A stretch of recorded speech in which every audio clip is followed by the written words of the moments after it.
और आप देख रहे हैं अपना लोकप्रिय चैनल ह्यूमन टुडे। आज जिस तरह से प्रधानाचार्य योगेंद्र बहादुर सिंह के आवास पर जुटे क्षत्रिय समाज के लोगों को सुना गया, देखा गया, उनकी बौखलाहट को देखी गई, अबलाहट को देखा गया, उनके उबाल को देखा गया, उससे तो यही लग रहा है कि अब वो पुलिस को और समय देने वाले नहीं है। वहां कहा गया कि घटना के बीते 3 दिन हो गए, न पुलिस अपराधियों तक पहुंची, न उनकी गिरफ्तारी हुई और मामले के खुलासे के करीब ही है। ऐसे में कब तक शांत चित्त बैठा रह जाएगा? कब तक इसके खिलाफ आवाज नहीं उठाई जाएगी? जायज भी था उनका यह कहना। धैर्य की एक सीमा होती है और जब सीमा बढ़ने लगती है तो लोगों का भरोसा टूट जाता है। भरोसा टूटे भी क्यों नहीं कि पिछले कई महीनों से इतनी गंभीर घटनाएं जनपद में हुई हैं और किसी मामले का आज तक खुलासा नहीं हुआ। यह उनके सामने प्रमाण है। तो भरोसा करें तो किस पर करें? हालांकि वहां कुछ ऐसे लोग थे कि जो बराबर उन्हें समझाने का प्रयास कर रहे थे कि ऐसा नहीं है, हमें अभी पुलिस को और सहयोग करना चाहिए, उन्हें किसी और ऐसे मामलों में नहीं उलझा देना चाहिए कि वो कहीं धरना प्रदर्शन संभाले, कहीं बवाल संभाले या अपने खोज में लगी रहे। हमें उन्हें और मौका देना चाहिए। लेकिन विरोधी भी कम नहीं थे, कहीं नहीं बहुत मौका हो गया। आज बुधवार का दिन था। प्रधानाचार्य योगेंद्र बहादुर सिंह के अमलोरी ग्राम स्थित उनके आवास पर लोगों का श्रद्धांजलि देने का तांता लगा था। बड़ी तादाद क्षत्रिय समाज के लोगों की थी जो जिले के कोने कोने से आए थे, चाहे वो धनतुलसी का एरिया हो, दक्षिण पश्चिम कॉर्नर में, सीतामढ़ी का क्षेत्र हो, भुज का इलाका हो, इधर कमसेठी सर्किल रहा हो, बई हरदोपट्टी का क्षेत्र रहा हो, इधर दुर्गागंज अभिया का क्षेत्र रहा हो। यानी जिले का कोई कुंटा, कोई गांव ऐसा नहीं बचा था कि जहां के प्रतिष्ठित क्षत्रिय समाज के लोग आज उनके दरवाजे पर न पहुंचे। वाहनों की भीड़ लगी थी, वाइगों को खड़े करने की जगह नहीं थी, इतने लोग जुटे थे और वहां ये सब मामले उठे। हालांकि सर्वप्रथम सब लोग आए, उनके परिजनों से मिले, उन्हें सांत्वना दी और इसके बाद 2 मिनट मौन रहकर, खड़े रहकर उन्हें श्रद्धांजलि दी। और ठीक श्रद्धांजलि के बाद धीरे धीरे उबाल जो था मन में दबा, वो विस्फोट करने लगा, निकलने लगा। अभी आप सुनेंगे, खुद अपने कान से सुन लें। अन्याय बर्दाश्त के योग्य नहीं है। हमें चाहेंगे आप लोग इतने लोग जुटे हैं तो एक डेट निश्चित, समय निश्चित कर लीजिए, डेट निश्चित कर लीजिए। डीएम साहब और एसपी यहाँ आज हम लोगों के लिए एक चैलेंज है कि हमारे दरवाजे पर सटा हुआ कोई भी आकर के दुस्साहस करके सुरक्षित रहेंगे, अपने बच्चों को सुरक्षित रखेंगे, तब न हम राष्ट्र में। कहा कि बसपा के पूर्व प्रत्याशी रहे हैं ज्ञानपुर विधानसभा से उपेंद्र बहादुर सिंह और पूर्व पुलिस अधिकारी रहे हैं।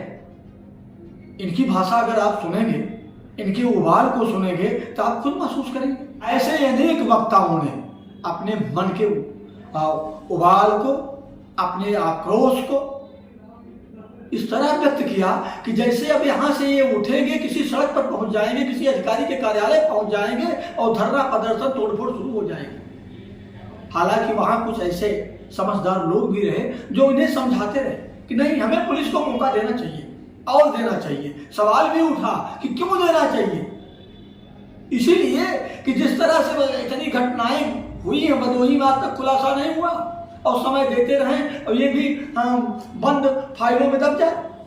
क्यों दे? उन्हें सांत्वना दी गई। सांत्वना देने वाले ने उन्हें सांत्वना दिया। हम स्थानीय पुलिस और स्थानीय पुलिस के नेतृत्व पर भरोसा नहीं करते और न मैं आप लोगों को थाम रहा हूं, किसके लिए आप थमें, रुके। मैं भरोसा कर रहा हूं प्रदेश के पुलिस नेतृत्व पर और प्रदेश सरकार पर, जिसने भदोही के मामले को बड़ी गंभीरता से लिया। और जब प्रदेश सरकार खुद इस मामले को गंभीरता से ली है, खुद मौके पर वाराणसी जोन के अपर पुलिस महानिरीक्षक पहुंचे हैं विद्यालय में गए हैं, घटना स्थल पे गए हैं, यहाँ के अधिकारियों से जो गठित टीमें हैं उनसे मिलकर पूरी जानकारी ली है। तो इससे तो भरोसा हुआ है और उन्होंने जो भरोसा दिया है कि आप थोड़ा सा धैर्य रखें। तो लगता है ना कि अब यह मामला स्थानीय पुलिस के नेतृत्व में नहीं रह गया, अब इसे पुलिस के आला अधिकारी देख रहे हैं जो सीधे गवर्नमेंट निर्देशित हो रहे हैं प्रदेश नेतृत्व से। तो हमें उस पर भरोसा है। हालांकि लोगों ने कहा कि हम एक दिन और मौका देंगे। अगर शुक्रवार को लोग सड़क पर उतरे, अधिकारियों के दफ्तरों तक पहुंचे, तो इसमें कोई आश्चर्य नहीं है, वो जा सकते हैं। और आज निर्णय भी लिया गया, उन्हें समय भी दिया गया, उन्हें समझाने वालों को भी कहा गया कि हम 2 दिन आपको आपके कहने से मौका और दे रहे हैं और शुक्रवार को हम सड़क पर उतर जाएंगे। बड़ी तादाद थी, लोगों को संभालना भी मुश्किल था, सब में आक्रोश था। इस घटना से लेकर सभी दुखी थे, सभी आक्रोशित थे। और सबसे बड़ी बात जो रही उस चैलेंज की थी कि कहीं विद्यालय में मार दिए गए होते, कहीं और जगह मार दिए गए होते, वो घर से निकल रहे हैं, अपना गांव भी नहीं डांट रहे हैं, और चंद मीटर के फासले पर और आरोपी आता है खुलेआम ललकार कर मुंह खोले और तड़ातड़ यानी उन्हीं के गांव में दरवाजे पर हत्या कर देता है। ये कैसे सहा जाएगा? बोलने वाले ने तो यहां तक कहा कि शांत रहने का मतलब ये है कि हम अपने पूर्वजों के अतीत को भूल जाए, अपने ब्लड को भूल जाए, अपने उस संस्कार को भूल जाए जिसकी ताकत पर, जिसके बल पर, जिसकी बदौलत ये सर्टिफिकेट मिला था कि क्षत्रिय समाज की सुरक्षा के लिए। कैसी सुरक्षा करेंगे जब हम अपनी ही नहीं कर पाएंगे? बातें बड़ी उबाल की हुई, बहुत कुछ सुना गया वहां, और उसे देखते हुए ये लग रहा है क्या भदोही का धैर्य टूट सकता है?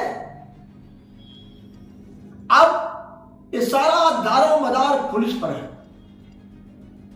कि भदोही के धैर्य को उसकी परंपरा के अनुरूप सुरक्षित रखा जाए या उसे उबलने पर मजबूर कर दिया जाए।